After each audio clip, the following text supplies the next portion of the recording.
وہ آپ یہ دیکھیں وسیلہ کہتے ہیں نیکی، جو نیکی ہے نا، نیکی بھی اللہ کے قرب کا ذریعہ ہے، اور اسی طرح نماز اللہ کے قرب کا ذریعہ ہے۔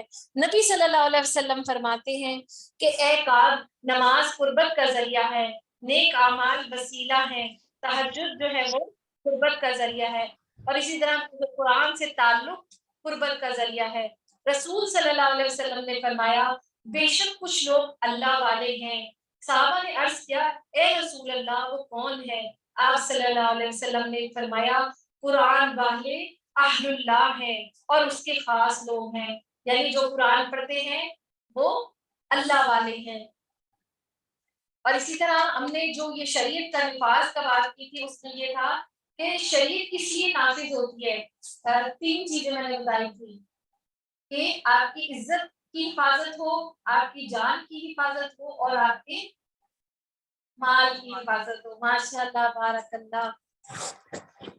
یا ایھا الرسول لا یحزنک الذین یسارعون فی الکفر من الذین قالوا آمنا، اے پیغمبر تمہارے لیے باعث رنج نہ ہو وہ لوگ جو کفر کی راہ میں بڑی تیزی دکھا رہے ہیں، خواہ وہ ان میں سے ہو جو منہ سے کہتے ہیں ہم ایمان لائے مگر دل ان کے ایمان نہیں لاتے، یعنی یہ جو منافقین ہیں، ان میں سے وہ جو یہودی ہیں جن کا حال یہ ہے کہ جھوٹ کے لیے کان لگاتے ہیں اور دوسرے لوگوں کی خاطر جو تمہارے پاس کبھی نہیں آئے سن گن لیتے پھرتے ہیں، یعنی آپ صلی اللہ علیہ وسلم کی مجلس میں آ کر کیا کرتے ہیں؟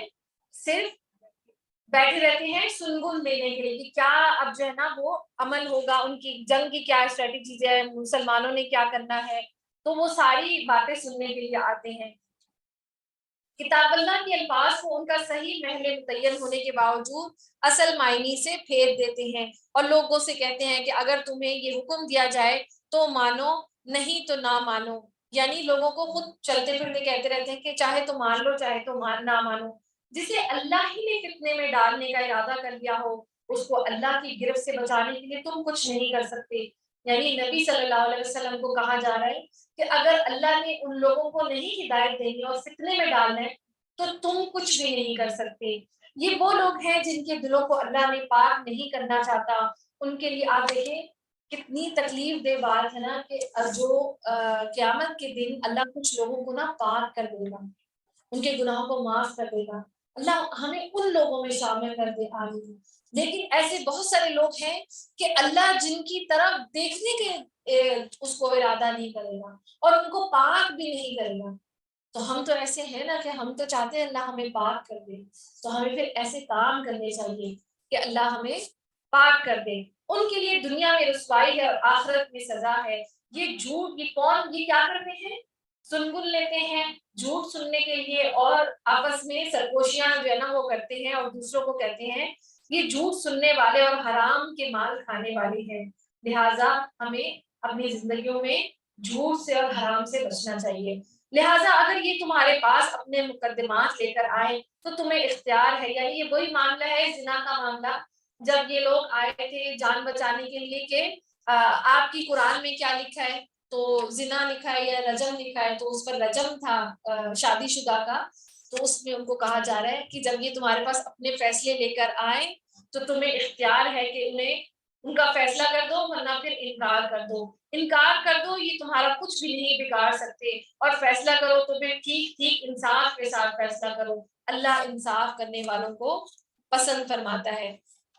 اور اسی طرح حرام کھانے والے پر جنت بھی حرام ہے۔ حدیث میں آتا ہے نبی صلی اللہ علیہ وسلم نے فرمایا اے کعب بن اجرا، بے شک وہ گوشت اور خون جنت میں داخل نہیں ہوگا جو حرام اور رشوت خوری پر پلا اور بڑا، وہ جہنم کا زیادہ مستحق ہے۔ اللہ تعالیٰ ہمیں حرام سے بچائے اور جھوٹ سے بچائے۔ اور یہ تمہیں کیسے حکم بناتے ہیں جب ان کے پاس تورات موجود ہے جس میں اللہ کا حکم لکھا ہوا ہے، یعنی ان کا جب فائدہ قرآن میں موجود ہوتا تھا تو قرآن کی طرف پلٹتے تھے، اور جب انہیں لگتا تھا کہ نہیں اس میں تو ہمیں جو ہے نا وہ مشکل پیش آ رہی ہے تو پھر تورات کی طرف پلٹ جاتے تھے۔ پھر یہ اس سے منہ موڑ رہے ہیں۔ اصل بات یہ ہے کہ لوگ ایمان نہیں رکھتے۔ ہم نے تورات نازل کی جس میں ہدایت اور روشنی تھی، سارے نبی جو مسلم تھے اسی کے مطابق ان یہودیوں کے معاملات کا فیصلہ کرتے تھے، اور اس طرح ربانی اور احبار بھی اس پر فیصلے کا مدار رکھتے تھے، کیونکہ اللہ کی کتاب خود اس کا اللہ تعالیٰ نے اس کو حفاظت کی ہے اور اس پر وہ گواہ تھے۔ پس اے گروہ یہود، تم لوگوں سے نہ ڈرو بلکہ مجھ سے ڈرو اور میری آیات کو ذرا ذرا سے ماپ سے لے کر بیچنا چھوڑ دو۔ یعنی جو غلط ہم فیصلے کر دیتے ہیں یا غلط فتویٰ دے دیتے تھے، یہود اور نصارہ جو امیر لوگ ہوتے تھے ان کے جو ہے نا وہ کتاب کے علاوہ فیصلہ کرتے تھے، اور جو غریب ہوتے تھے تو ان کا کتاب تورات کے ساتھ فیصلہ کرتے تھے۔ تو اللہ تعالیٰ نے کیا فرمایا کہ پیسوں کی خاطر جو ہے نا وہ کتاب کو نہیں بیچو، یعنی غلط فیصلے نہیں کرو۔ جو اللہ کے نازل کردہ قانون کے مطابق فیصلہ نہ کرے وہی کافر ہے۔ آپ سب کو یہ بات یہاں پہ سمجھ آ گئی نا کہ ایک آدمی تھا یہود اور نصارہ کے دور میں، تو اس نے وہ شادی شدہ تھا اور اس نے جو ہے نا وہ زنا کر لیا۔ تو اب ان کی تورات میں لکھا تھا کہ اس کو قتل کرنا ہے، رجم کرنا ہے۔ تو وہ فوراً نبی صلی اللہ علیہ وسلم کے پاس آ گئے کہ قرآن میں اب تو ہم جو ہے وہ قرآن کو مانتے ہیں، تو قرآن کی کیا تعلیمات ہیں؟ تو قرآن میں بھی رجم ہی شادی شدہ پر رجم ہے، تو اس طرح تو وہ پھر واپس پلٹ گئے تھے کہ نہیں، ہم نے وہ فیصلہ ماننا نہیں ہے،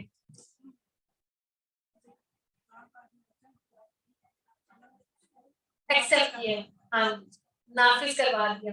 جو تورات کے جو کچھ احکامات ہیں، اب جیسے جو رجب کا جو مہینہ ہے وہ بھی قرآن میں کہیں رجب کے حرمت کی ذکر نہیں آتا، تو یہ تورات میں جو ہے نا اس کا ذکر ہے۔ تو اسی طرح تورات میں جو چیزیں اللہ تعالیٰ نے شریعت میں پہلے ڈال دی تھی تو اسی کو قرآن نے ایکسپٹ کر لیا ایز اٹ از، ٹھیک ہے۔ اور رجب کا بھی جو ہے نا وہ قرآن میں ذکر نہیں ہے، تو حدیث میں اس کا ذکر آتا ہے۔ تورات میں ہم نے یہودیوں پر یہ حکم لکھ دیا تھا کہ جان کے بدلے جان، آنکھ کے بدلے آنکھ، اور ناک کے بدلے ناک، کان کے بدلے کان، دانت کے بدلے دانت، اور تمام زخموں کے برابر بدلہ ہے۔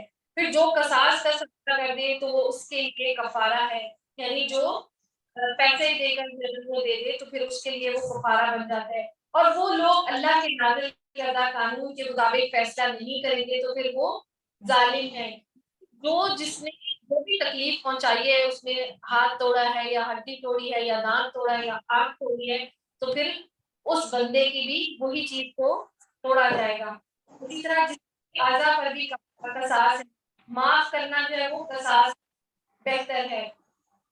اور حدیث میں آتا ہے جو بندہ کسی کے ظلم کو معاف کر دیتا ہے، اللہ تعالیٰ قیامت کے دن اس کی عزت بڑھا دے گا۔ انس بن مالک کہتے ہیں کہ میں نے دیکھا نبی صلی اللہ علیہ وسلم کے پاس جب بھی کوئی مقدمہ لایا جاتا جس میں قصاص ہوتا تو آپ صلی اللہ علیہ وسلم اس معاملے میں معاف کرنے کا حکم دیتے تھے۔ پیغمبروں کے بعد مریم علیہ السلام کے بیٹے عیسیٰ علیہ السلام کو بھیجا۔ تورات میں سے جو کچھ اس کے سامنے موجود تھا وہ اس کی تصدیق کرنے والا تھا، اور ہم نے اس کو ایک منٹ ہم نے اس کو انجیل عطا کی جس میں رہنمائی اور روشنی تھی، اور وہ تورات بھی جس میں اس وقت کچھ موجود تھا جو اس کی تصدیق کرنے والی تھی، یعنی تورات کی تصدیق کس نے کی تھی؟ انجیل نے۔ اور خدا ترس لوگوں کے لیے سراسر ہدایت اور نصیحت ہے۔ ہمارا حکم تھا کہ اہل انجیل اس قانون کے مطابق فیصلہ کریں جو اللہ تعالیٰ نے اس میں نازل کیا ہے، اور جو لوگ اللہ کے نازل کردہ قانون کے مطابق فیصلہ نہیں کریں گے وہی فاسق ہیں۔ یعنی انہیں کس چیز کا حکم دیا گیا تھا کہ وہ اپنی کتاب کے مطابق ہی وہ فیصلہ کریں اور اس کو رجم کر دیں۔ نے فرمایا جو لوگ اللہ کی کتاب کے مخالف فیصلہ کرتے ہیں ان میں فقر اور فاقہ پھیل جاتا ہے۔ تو اللہ تعالیٰ جب بھی کوئی حکم دے تو ہمیں اس کے مطابق ہی فیصلہ کرنا چاہیے اور اس کو ماننا چاہیے۔ پھر اے نبی صلی اللہ علیہ وسلم، ہم نے تمہاری طرف یہ کتاب بھیجی جو حق لے کر آئی ہے، اور اس کتاب جو اس کے آگے موجود ہے اس کی تصدیق کرنے والی ہے اور اس کی محافظ اور نگہبان ہے۔ لہٰذا تم خدا کے نازل کردہ قانون کے مطابق لوگوں کے معاملات کا فیصلہ کرو، اور جو حق تمہارے پاس آیا ہے یعنی قرآن جو تمہارے پاس آیا ہے اس سے منہ موڑ کر اس کی خواہشات کی پیروی نہ کرو، یعنی یہود اور نصارہ کی خواہشوں کی پیروی نہ کرو۔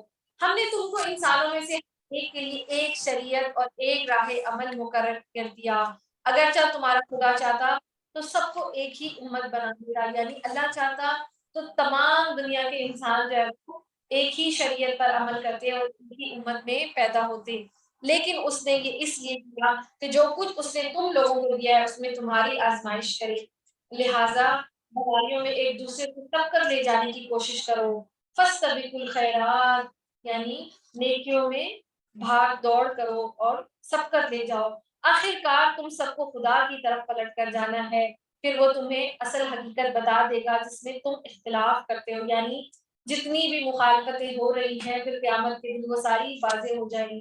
تو یہ جو رمضان ہے وہ کس کا مہینہ ہے؟ نیکی میں سبقت کرنے والا مہینہ ہے۔ اور اس وقت اہل ایمان کہیں گے کیا یہ وہی لوگ ہیں جو اللہ کے نام سے کڑی کڑی قسمیں کھا کر یقین دلاتے تھے کہ ہم تمہارے ساتھ ہیں، یعنی منافقین کیا کرتے تھے یہود اور نصارہ کہ ہم اللہ کے نبی صلی اللہ علیہ وسلم کے ساتھ ہیں، ایمان لانے والوں کے ساتھ ہیں، ان سب کے اعمال ضائع ہو گئے اور آخر کار یہ ناکام اور نامراد ہو کر رہے۔ یا ایھا الذین آمنوا من یرتد منکم عن دینہ فسوف یأتی اللہ بقوم یحبهم ویحبونہ، اے لوگو جو ایمان لائے ہو، اگر تم میں سے کوئی اپنے دین سے پھرتا ہے اور اللہ اور بہت سے لوگ ایسے پیدا کر دے گا جو اللہ کو محبوب ہوں گے، یعنی اگر آپ اپنے دین سے پھر جائیں گے تو اللہ آپ کے بدلے اور لوگوں کو پیدا کر دے گا۔ اور اسی طرح حدیث میں جو ہے نا وہ آپ صلی اللہ علیہ وسلم کی حدیث کا مفہوم یہ ہے کہ حضرت سلمان فارسی جو ہے نا وہ بیٹھے ہوئے تھے، تو جب اسی طرح انہوں نے کہا کہ اگر یہ لوگ نیکی کے کام نہیں کریں گے ایمان لانے والے تو اللہ تعالیٰ ان کو بدل کر کسی اور امت کو پیدا کر دے گا، تو انہوں نے پوچھا کہ وہ کون لوگ ہوں گے، تو ان کے جو ران تھی نا حضرت سلمان فارسی کی، اس پر ہاتھ رکھ کر نبی صلی اللہ علیہ وسلم کی حدیث میں آتا ہے کہ ان کی ہاتھ پر وہ ران پر ہاتھ رکھ کر فرمایا تھا کہ اس قوم کے جو لوگ ہوں گے نا وہ پھر اللہ تعالیٰ ان کو جو ہے نا وہ چن لے گا، جو فارس کے جو لوگ ہیں، ٹھیک ہے جی۔ ایک منٹ دیکھیے،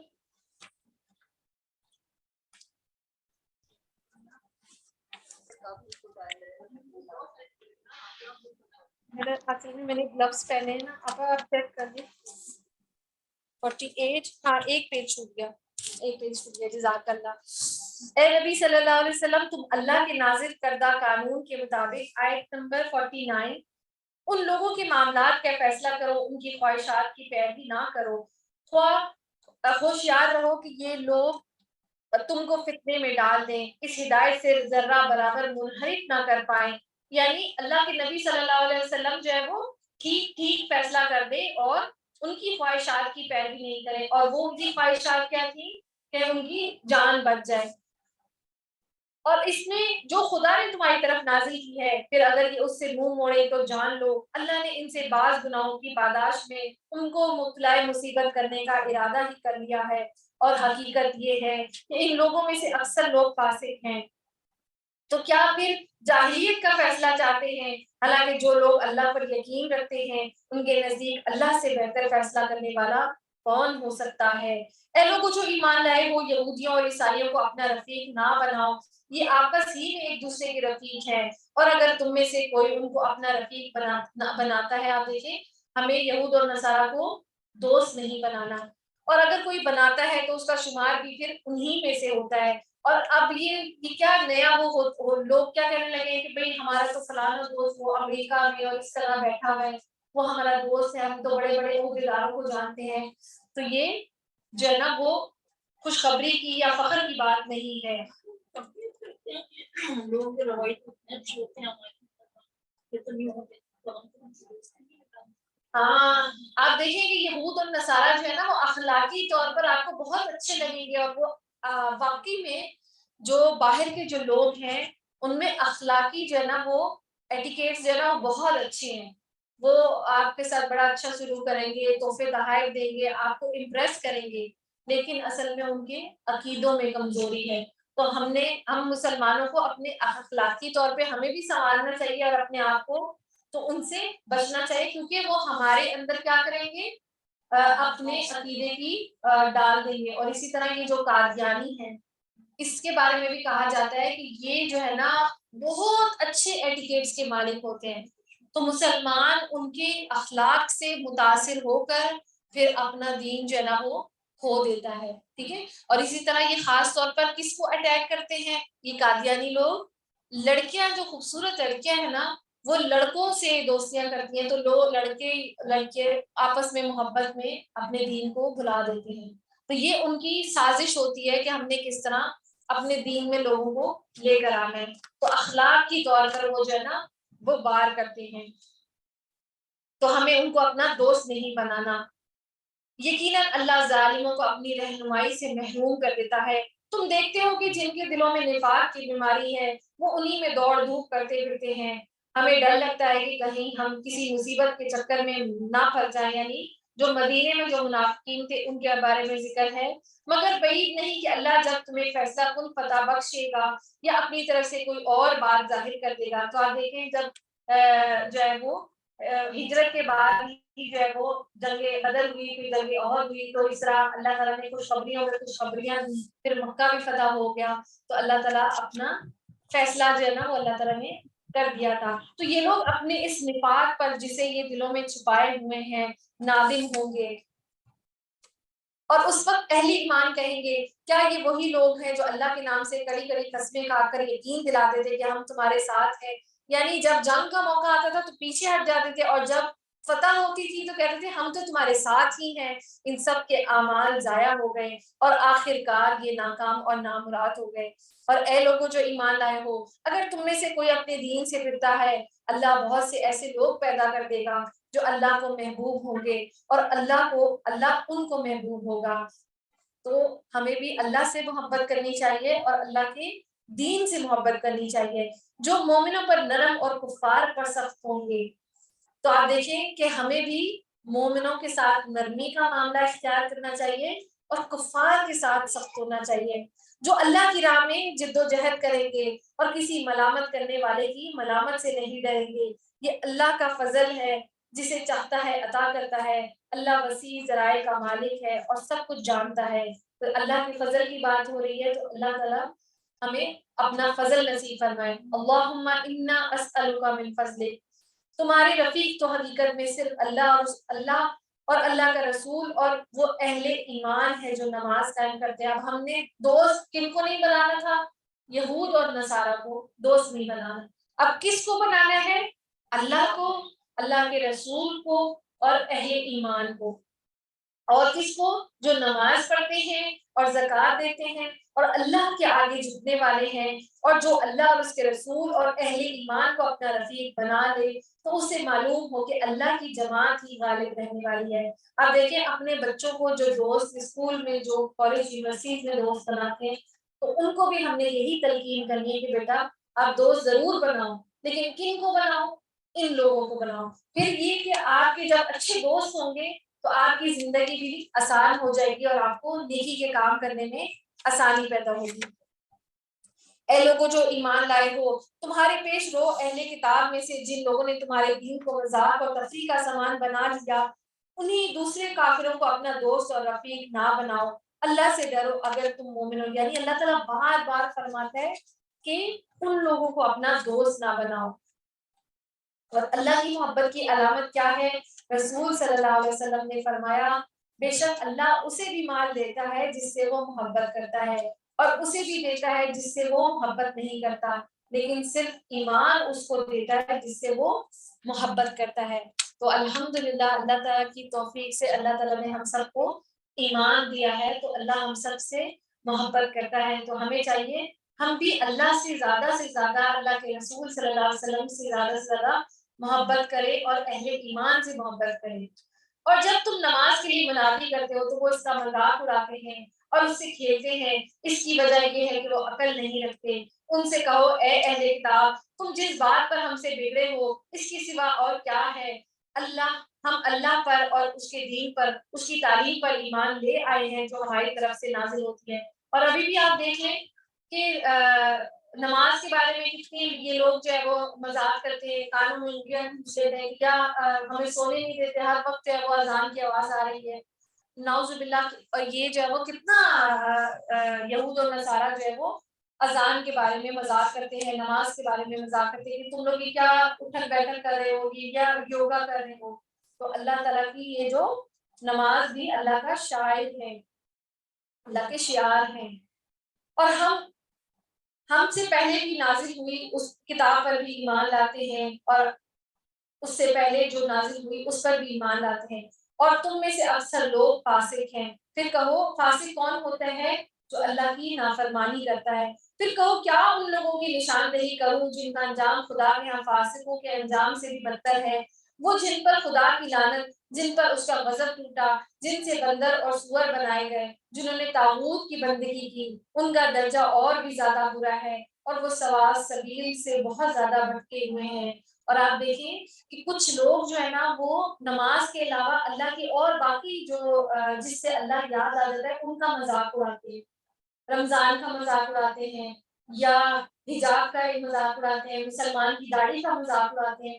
تو یہ کفار یا یہ یہود اور نصارہ تو مذاق اڑاتے ہیں، ان کے لیے تو اللہ تعالیٰ کی سزا ہے، لیکن آج کل مسلمان بھی ایسے کام کر رہے ہیں کہ کیا تم لوگوں کو یہ کیا ہو گیا ہے، یہ اس طرح اتنی بڑی بڑی داڑھی رکھتی ہے، اپنا کوئی خیال نہیں رکھتے، یوں نہیں کرتے، اور تم پرانے زمانے کی طرح حجاب کر رہے ہو، آج کل تو اتنا ماڈرن زمانہ ہے۔ یا نعوذ باللہ رمضان کو مجھے یاد ہے ایک دفعہ میں آپ کو اس کا بتا دوں تاکہ ہم لوگ بھی ایسے گناہوں سے بچ جائیں۔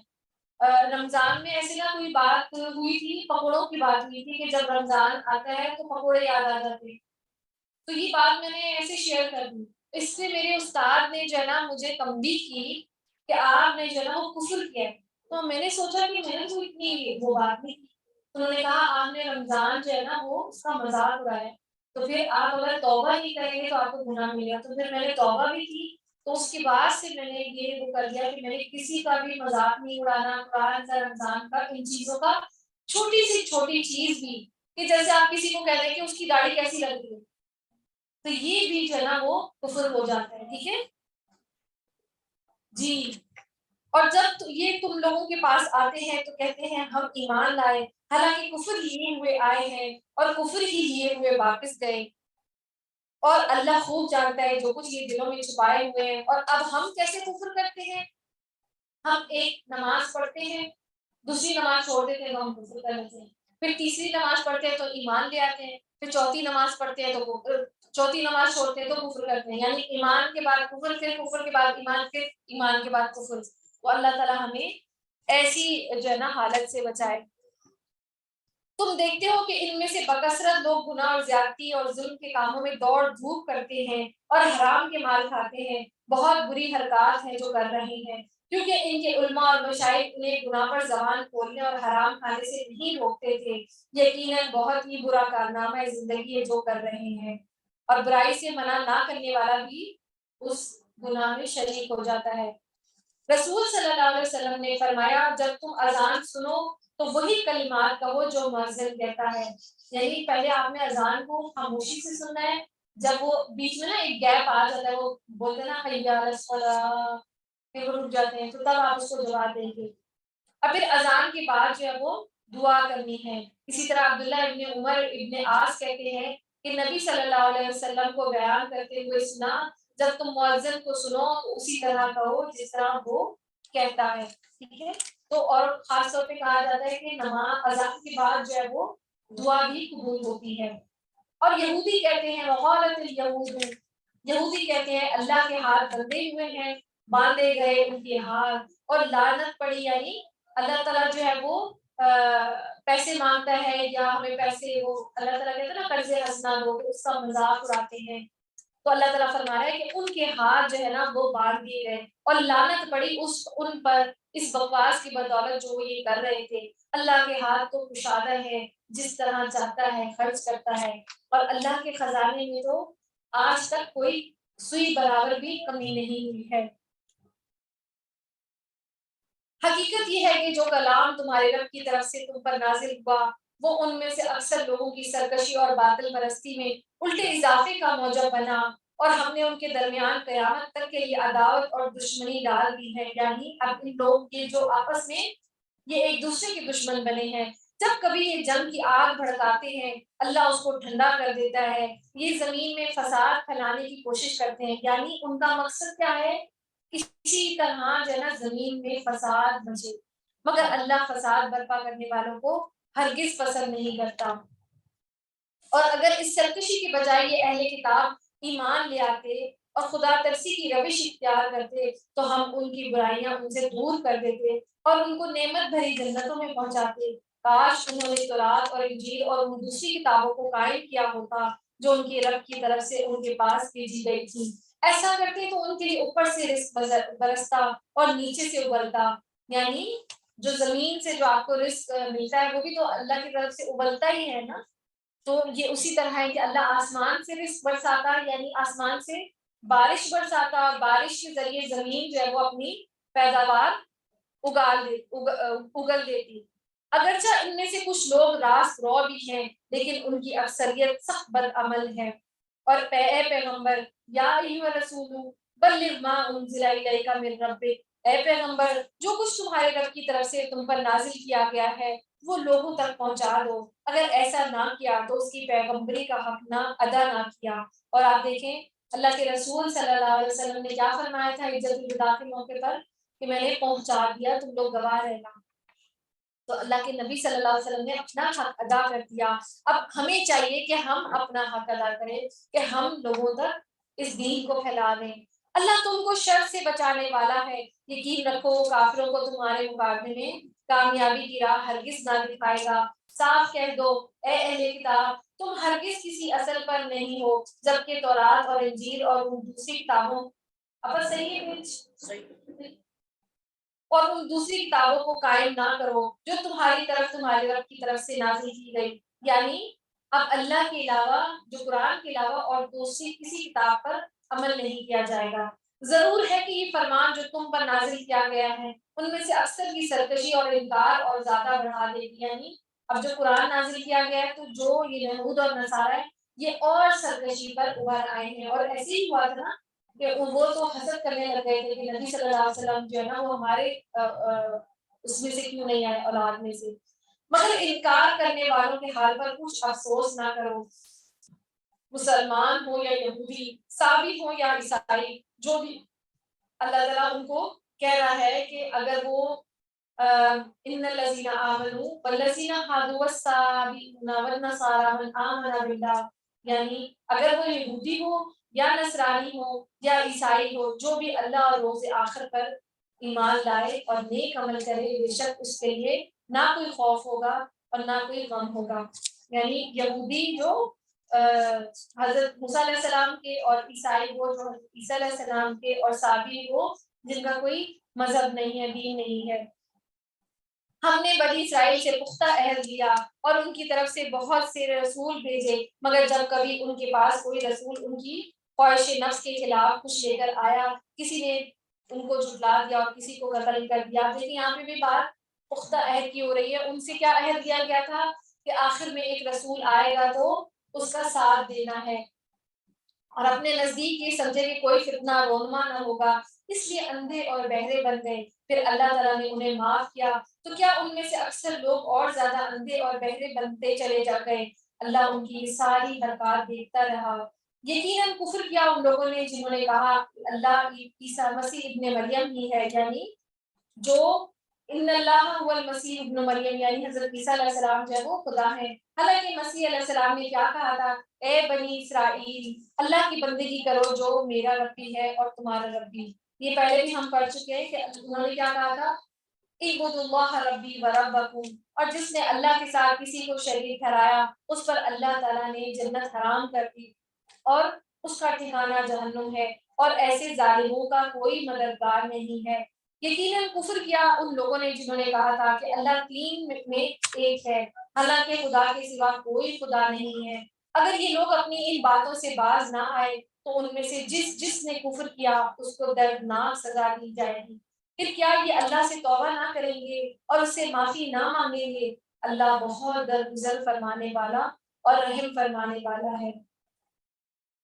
مسیح ابن مریم اس کے سوا کچھ نہیں ہے، بس ایک رسول تھے، اس سے پہلے اور بہت سے رسول گزر چکے، اور اب ہم بھی اللہ کے نبی صلی اللہ علیہ وسلم کی شان میں جو ہے نا وہ غلو کر دیتے ہیں، تو وہ بھی ایک رسول ہی ہے۔ اس کی ماں ایک راست باز عورت تھی، یعنی حضرت مریم علیہ السلام، اور وہ دونوں کھانا کھاتے تھے۔ یعنی آپ دیکھیں جو خدا ہے وہ کھانا اور طعام اور یہ کیونکہ جب آپ کھانا کھاتے ہیں پھر اس کے ساتھ پیٹ جڑا ہے تو پیٹ کے ساتھ نجاست بھی جڑی ہے، تو وہ کھانا کھاتے تھے۔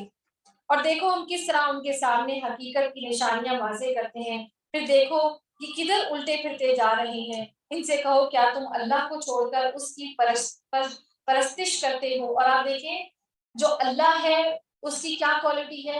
اللہ حی ہے، اللہ قیوم ہے، اس کو کسی کی ضرورت نہیں ہے، اس کو کسی چیز کی حاجت نہیں ہے، اس کو نیند نہیں ہے۔ تو جو بھی حضرت عیسیٰ علیہ السلام کی شان میں گستاخی کرتے ہیں تو وہ جو ہے نا آیت الکرسی جو ہم نے آل عمران میں پڑھی تھی، سورہ بقرہ میں پڑھی تھی تیسرے بارے میں، تو وہ جو ہے نا وہ آپ کو پتہ ہونی چاہیے جب آپ کسی عیسائی جو ہے آپ کے سامنے ہو تو وہ کہتے ہیں کہ حضرت عیسیٰ علیہ السلام قتل ہو گئے تھے، وہ تو بہت ہو گئے تھے، تو اللہ تو حی اور قیوم ہے، اللہ کو کسی کی حاجت نہیں ہے۔ تو ان سے کہو کہ کیا تم اللہ کو چھوڑ کر اس کی پرستش کرتے ہو جو نہ تمہارے لیے نقصان کا اختیار کرتا ہے نہ نفع کا، یعنی حضرت عیسیٰ علیہ السلام نہ فائدہ پہنچا سکتے ہیں نہ نفع پہنچا سکتے ہیں، حالانکہ سب کی سننے والا اور سب کچھ جاننے والا تو اللہ ہی ہے۔ کہو اے اہل کتاب اپنے دین میں ناحق غلو نہ کرو، اور غلو کہتے ہیں جو جس کی اصل حقیقت ہوتی ہے اس سے زیادہ بڑھا دینا، جیسے شعر و شاعری میں بھی مبالغہ آرائی ہوتی ہے نا کہ اس کی آنکھیں جو ہے وہ جھیل جیسی ہیں اور اس کی آنکھیں وہ جو ہے یہ تو بالکل چاند جیسا ہے، تو اس طرح اصل سے حقیقت سے بڑھا دینا۔ اور ان لوگوں کی تخیلات کی پیروی نہ کرو جو تم سے پہلے خود گمراہ ہوئے اور بہتوں کو گمراہ کیا اور سواء السبیل سے بڑھ گئے، یعنی سیدھے راستے سے بڑھ گئے۔ اور بنی اسرائیل میں سے جن لوگوں نے کفر کی راہ اختیار کی ان پر داؤد علیہ السلام اور عیسیٰ ابن مریم کی زبان سے لعنت کی گئی کیونکہ وہ سرکش ہو گئے تھے اور زیادتیاں کرنے لگے تھے، انہوں نے ایک دوسرے کو برے افعال کے ارتکاب سے روکنا چھوڑ دیا تھا، یعنی انہوں نے کیا کرنا چھوڑ دیا تھا کہ آپس میں جو برائیاں کرتے تھے ان کو روکنا بھی چھوڑ دیا تھا، اور برا طرز عمل تھا جو انہوں نے اختیار کیا۔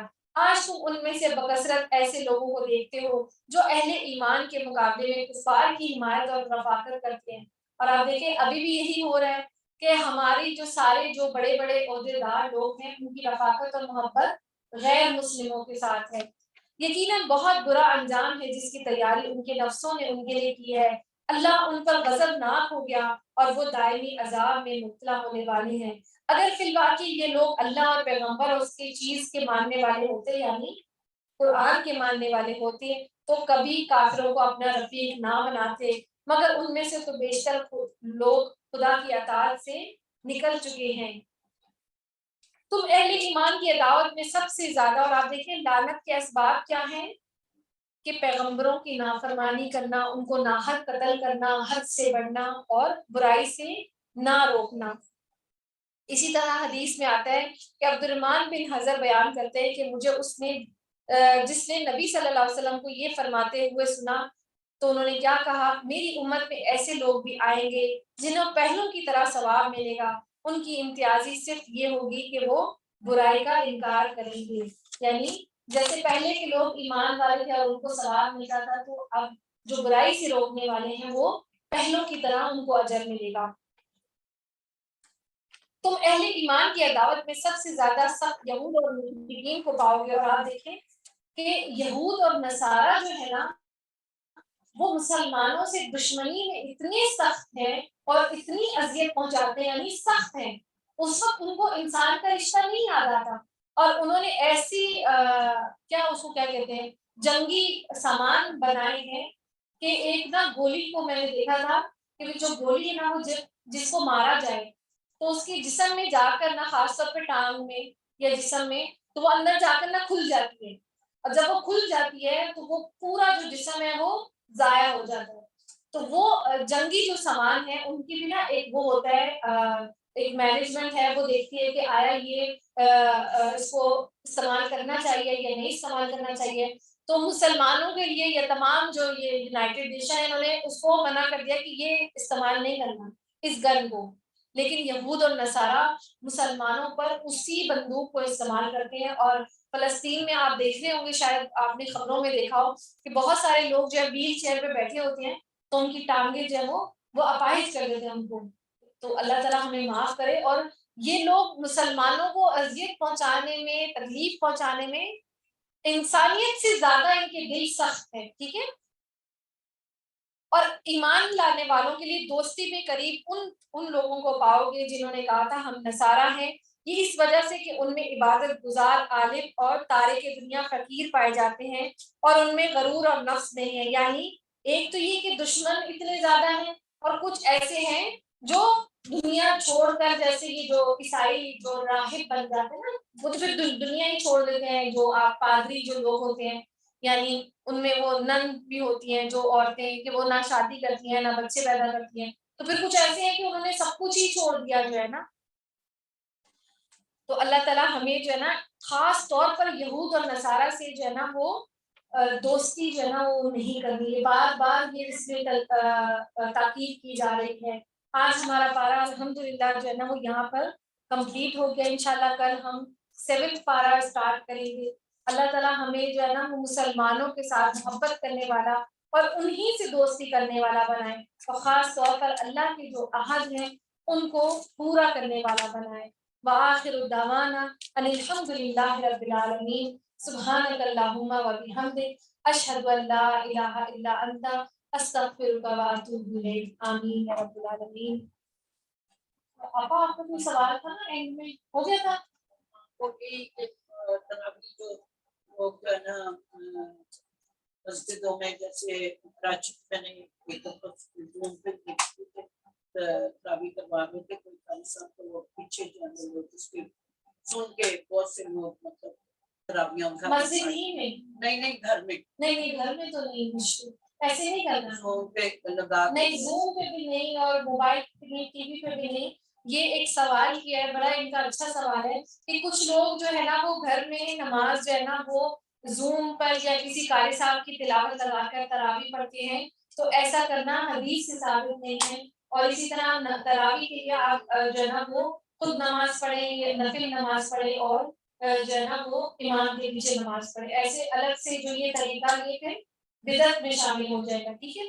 اور اب ہمارے پاس 5 منٹ ہیں. میرے زوم والے ساتھی اگر ان کا کوئی سوال ہے تو وہ کر سکتے ہیں. دوسرا میں نے سوال تو یہ کیا تھا نا کہ قرآن پاک کھول کے سامنے رکھ کے تو تراویح پڑھ سکتے ہیں. جی اگر ہم خود تراویح پڑھ رہے ہیں تو ہم قرآن پاک کو کھول کر، کیونکہ حدیث کا مفہوم ہے کہ ایک صحابی تھے تو ان کے جو ہے نا وہ گھر میں ان کو اتنا قرآن بھی یاد نہیں تھا، تو انہوں نے کہا کہ میں ایسا کر لوں. تو آپ صلی اللہ علیہ وسلم نے اس کو اجازت دی تھی کہ تم گھر میں تراویح پڑھا لو اور یہ قرآن کو جتنا حصہ یاد ہے تو وہ دیکھ کے پڑھو. تو اس طرح میں اپنے لیے وہ پڑھتے. ہاں جی بالکل یہ نفلی عبادت ہے. میں قرآن پاک آگے رکھ کے کھول کے نہیں پڑھتی، مجھے ڈر لگتا ہے کہ ایسی سجدہ کرتی ایسی اونچی جگہ آپ نے کرنے. لیکن خاص طور پہ یہ جو قرآن دیکھ کے پڑھنے والا یہ نفل عبادت میں ہم کر سکتے ہیں. فرض عبادت میں قرآن کو دیکھ کے پڑھنا یا کھول کے پڑھنا جو ہے نا وہ جائز نہیں ہے. ٹھیک ہے، وہ نہیں ہم کر سکتے. اچھا پورا رمضان یہ ضروری تو نہیں ہے میں مطلب ہاں جی آپ 8 پڑھ سکتی ہیں، 2 بھی پڑھ سکتی ہیں، 3 4 بھی پڑھ سکتی ہیں. یہ تو سمجھے نفلی عبادت ہے. یہ جتنی آپ کا دل چاہے، جتنی قوت طاقت ہو اتنا آپ کر سکتی ہیں. آپ زیادہ بھی پڑھ سکتی ہیں. نفل میں تو وہ ہے نا وہ کوئی قید نہیں ہے. ٹھیک ہے، تو جتنی آپ کی ہمت طاقت ہو. لیکن اگر آپ 2 پڑھیں اور خشوع اور